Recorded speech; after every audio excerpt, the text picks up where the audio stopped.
حضرت ابراہیم مہمان نواز بڑے تھے، سخی بڑے تھے۔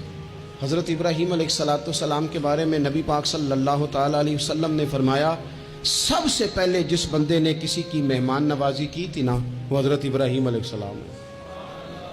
اس کا ایک معنی علماء نے یہ بھی اس حدیث کا بیان کیا کہ جس نے سونی کر کے، مسجہ کر کے، خوبصورت کر کے، تیار کر کے، عزت کے ساتھ، آنر کے ساتھ کسی مہمان کو سب سے پہلے کسی نے اس اہتمام سے کھانا کھلایا، وہ حضرت ابراہیم علیہ السلام ہے۔ زبردست مہمان نواز تھے، زبردست۔ اپنے گھر کے 4 دروازے بنائے ہوئے تھے، 4، اور فرماتے تھے میری خواہش ہے کہ چاروں طرف سے مہمان آئیں، روٹیاں پکتی رہیں، دنیا کھاتی رہے، دنیا آوے کھا کھا جاوے، راضی ہوئے بلا، آئیں لوگ کھائیں، یہ میری خواہش ہے۔ روٹی کھلاؤ، روٹی کھلاؤ، روٹی کھلاؤ، لنگر کھلاؤ۔ حضور صلی اللہ علیہ وسلم سے پوچھا گیا، یا رسول اللہ بہترین مسلمان کون ہے؟ تو حضور نے فرمایا جو سلام لینے میں پہل کرے اور کھانا زیادہ کھلائے، کھانا کھلائے، جو جس کا مزاج ہو کھانا کھلانے کا، طبیعت ہو کھانا کھلانے۔ حضرت ابراہیم علیہ السلام اتنی مہمان نوازی کرتے کہ نبی پاک صلی اللہ علیہ وسلم نے فرمایا، یہ ترغیب و ترہیب میں موجود ہے۔ حضور علیہ السلام نے فرمایا کہ اللہ تعالیٰ نے حضرت ابراہیم علیہ السلام سے ایک دفعہ فرمایا، ابراہیم یہ جو آپ کو اپنا خلیل بنایا ہے نا، یہ اس لیے بنایا ہے کہ آپ کے دل مخلوق کے حق میں بڑے نرم ہیں، آپ مہمان نوازی بڑی کرتے ہیں، اور کبھی کبھی مشکل حالات ہوتے ہیں نا، ٹف حالات، ان میں بھی مہمان نوازی کرتے، ان میں بھی پانی پلاتے، کھانا کھلاتے، لوگوں کو اس دور کی ضروریات کے مطابق لوگوں کو دیکھتے۔ ہمارے نا پورا باب ہے حدیث پاک میں، بخاری مسلم میں، کہ بندہ ہمیشہ دل کا غنی ہوتا ہے۔ دلوں میں کبھی گنجائش بن جائے نا، دلوں میں، تو جیبوں میں بھی اللہ بنا ہی دیتا ہے۔ اپنے دلوں میں گنجائش بنائیں لوگوں کے لیے، اپنی طبیعتوں میں گنجائش۔ ہماری طبیعتوں میں گنجائش نہیں ہوتی، اللہ تعالیٰ بعض بندوں کو نواز دیتا ہے، انہیں چاہیے کہ وہ گنجائش رکھے، کشادہ کریں اپنے دل کو، سینے کو۔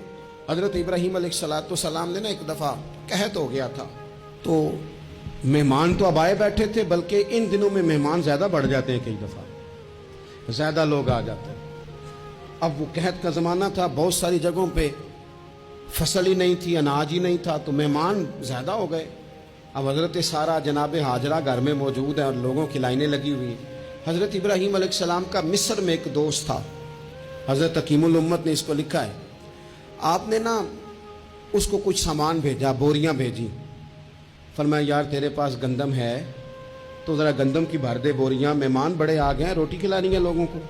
حضرت ابراہیم نے وہ چند بوریاں اپنے اس مصری دوست کی طرف بھیجیں کہ گندم کی بھر دو، مہمان زیادہ آ گئے ہیں تو یہاں تو قحط ہے۔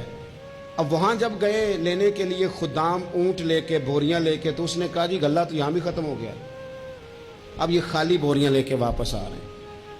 اب ان جانے والے خدام کو بھی پتا تھا، جو قریب رہنے والے ہوتے ہیں وہ خانقاہوں کے، آستانوں کے، مدارس کے، مراکز کے مزاج سے بھی آگاہ ہو جاتے ہیں۔ ان کو پتا تھا کہ اب مہمان تو بیٹھے ہیں، 20 درجنوں، سینکڑوں، تو سب کو پتا ہے کہ بھئی گندم آ رہی ہے، مصر سے آنا ہے تو کھانا ملنا ہے۔ اب بوریاں جب خالی آئیں گی تو بڑا مسئلہ بن جائے گا، ان کے تو دل کمزور پڑ جائیں گے۔ انہوں نے کہا کہ تسلی دیتے ہیں، ان کو تسلی دیتے ہیں۔ رستے میں نا کچھ ریت بوریوں میں بھر لی تاکہ فوری طور پہ دیکھنے والے پریشان نہ ہوں، ریت بھر کے لے جاتے ہیں اور پھر جا کے آرام سے رکھ دیں گے۔ پھر حضرت ابراہیم سے گزارش کریں گے، غلہ نہیں ملا، وہ ایک خوبصورت سا آواز کریں گے، لوگوں کو دلوں کو تسلی ہو جائے گی، اور پھر اگلا بندوبست کر لیں۔ اب وہ بوریاں ساری کی ساری ریت سے بھری رکھی۔ حضرت مفتی احمد یار خان صاحب رحمۃ اللہ علیہ نے لکھا ہے کہ وہ بوریاں لا کے جب لوگوں نے آتے دیکھی بوریاں، تو طبیعت لوگوں کی کئی دنوں کا کھانا نہیں کھایا تھا، حشاش بشاش ہو گئی، بچے، بوڑھے، بیمار، سبھی کے دل تسلی میں آ گئے کہ آج کھانا ملے گا۔ بوریاں ایک کونے میں رکھ دیں۔ حضرت ابراہیم آرام فرما تھے کہیں، یا کسی ذکر و فکر کی مصروفیت میں مشغول تھے، ظاہراً انہیں بتایا نہ گیا۔ اب وہ جہاں گندم رکھی جاتی تھی وہاں جا کے وہ ریت کی بوریاں رکھ دیں۔ وہ خدام وہاں سے ہٹ گئے چونکہ وہ گھر کا حصہ تھا۔ اب جناب ہاجرہ حضرت سارہ اٹھیں، ریت والی بوریاں جب کھولیں تو بہترین گندم نکلی اندر سے۔ اللہ تعالیٰ جب رزق دیتا ہے تو پھر بغیر، اور واللہ خیر الرازقین، بہترین رزق دینے والا اللہ ہے، سب سے بہتر رزق دینے والا۔ وہ کھولا ان کو،